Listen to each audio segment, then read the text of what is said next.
Guys, and welcome back to Jurassic Collectibles. So today we've got a really exciting Papo piece for you, and actually it's one I've wanted to pick up for a really long time now, and it's this guy. It's the Papo Allosaurus.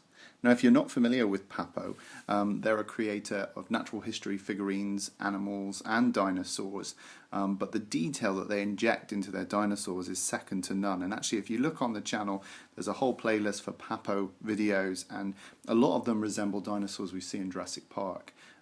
So I'm a big fan and I love collecting them, and this is one of their more imaginative dinosaurs. Obviously it's a real dinosaur, but it's not one of the ones based off the dinosaurs we see in Jurassic Park. Now I really love the sculpt on this guy, and if I'm not wrong, the 2013 Jurassic Park toy line resembled this guy, despite this one being made first. It was almost like a bit of a competition to see who could get the best sculpt, and I think, if I'm completely honest, I prefer the Papo one because it looks more realistic. The coloration, the sculpt, everything. We'll get a closer look in just a minute. I just think it outdoes the 2013 Jurassic Park line. Okay, so on the opposite side you can just see the rest of the sculpt and paint job there in its entirety. Really nice. And something to note, actually, this one came with a plastic base for its feet to stop them from bending in transit. But what's nice about this platform is actually it's really flat and simple, but ready for decoration. So you could actually put some PVA on here and some sand. You could get some model foliage or maybe some dried grass, and you could actually make a base for your Allosaurus. Which I actually think is quite cool, because on a lot of the other dinosaurs it's more like a built-up region around the legs, but this you can actually use for a stand. Okay, so let's get a closer look at this guy. So kicking off with this marvellous head sculpt, we've got a really wonderful job there. And actually one of the things I'd have to say about this Allosaurus is he feels more textured than the other dinosaurs. It does feel like they've really gone overboard with the scales on this guy, and that's no bad thing. I really like the crest above the eyes, because that's always been the distinctive thing about Allosaurus. It's always had these sort of like, you know, very sinister crests going on, and actually the T-Rex in Jurassic Park seems to have sort of borrowed those features from the Allosaurus, which I always liked as a kid.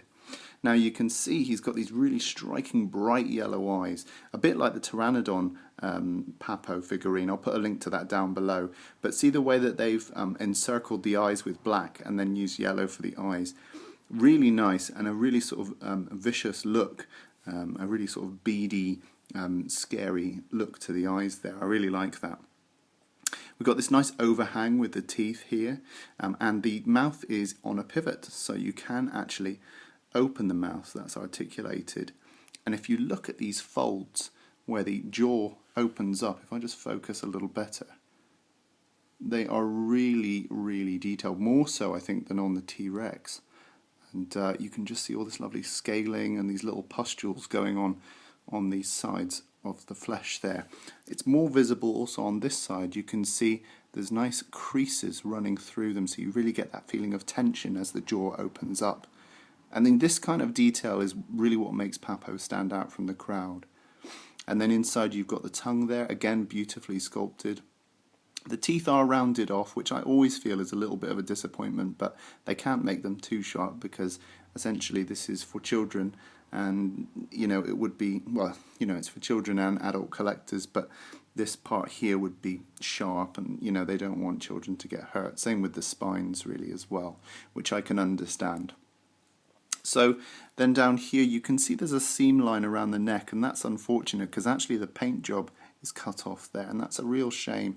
It's not articulated there, but this is purely just so that the jaw function will actually work. So it's a shame it's there, but without it we wouldn't have jaw articulation. Then you can see these wonderful spines going down the back, and what I really like here is on the body you've got this separation between these big scales on the back and the smaller scales here, and the paint job reflects that as well. It's very crocodilian, and I really like that. Going down the arms, you can see there's some nice musculature in the arms. They're always very good at that, Papo. And really nice long fingers with the big inner claw, which is a really nice attention to detail. You can see the rib cage coming through there with the musculature on the top. On the underside, there's some really nice big scales here on the chest, and also they run underneath. Again, very crocodilian. They've also sort of coloured these plates, these sort of scale plates running along the fingers and also down the leg. They've coloured them differently, and it's a really nice sort of embellishment on the outside there. I really like that attention to detail. Then as we go along the leg here, I'll just move this label out of the way. You can see they've done some lovely musculature again down the leg. You can see it's tensing up here. And also I really like the way they've done the feet on this Allosaurus. Really nice sort of little reverse curve going on there, which just makes them look really cool. And then as we go along the tail here, you can just see again more of these big scales along the back with the spine there. Really, really nice. Same on the opposite side. I did want to highlight the fact that the creases here in the back of the leg and also this fold here just really make this extreme pose, sort of this mid-stride pose. They just really highlight that and really bring it out, and I love that.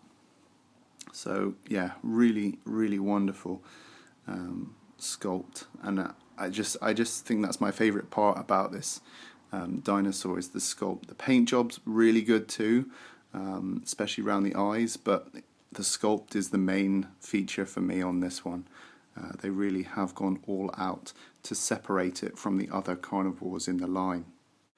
Okay, so size comparison time. Here's the classic Papo T-Rex, which I like to bring in for size comparisons because everyone seems to know the Papo T-Rex, and if you don't, you really should pick this guy up because he's a wonderful sculpt and he's more like a collector's piece than a toy. So yeah, really, really nice.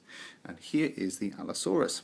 So you can see he sort of comes up to his shoulder, which is still pretty sizable for the Papo line, and I like this contrast in scale. The Allosaurus would have been smaller than the T-Rex, so it makes sense that they've scaled him up in this way. Now if I bring in the Carnotaurus, which was recently released, and I have got a link to that review down below, you can see the Carnotaurus is smaller again. So the Allosaurus is actually still quite a substantial size. And lastly, here's the carnivores in one shot. I'm also going to bring in the Dimetrodon here. Now all of these have been reviewed on the channel, so do make sure you check out all the videos for these links in the info bar below. But I just thought it'd be cool to see all the carnivores in one shot. There are more carnivores available, but these are just some of the ones I've reviewed on my channel. So there we have it, guys. That was the Papo Allosaurus. It's a wonderful figure, a beautiful sculpt, and I really, really am fond of this carnivore. I think it sits really well with all the others in the line, and it's going to look great on my shelf. Okay guys, do you already own this figurine? Would you like to own it? What are your thoughts on the design and the sculpt, maybe versus the Jurassic Park 2013 line? Let me know in the comments below. In the meantime, rate and subscribe, and I'll see you guys in the next video.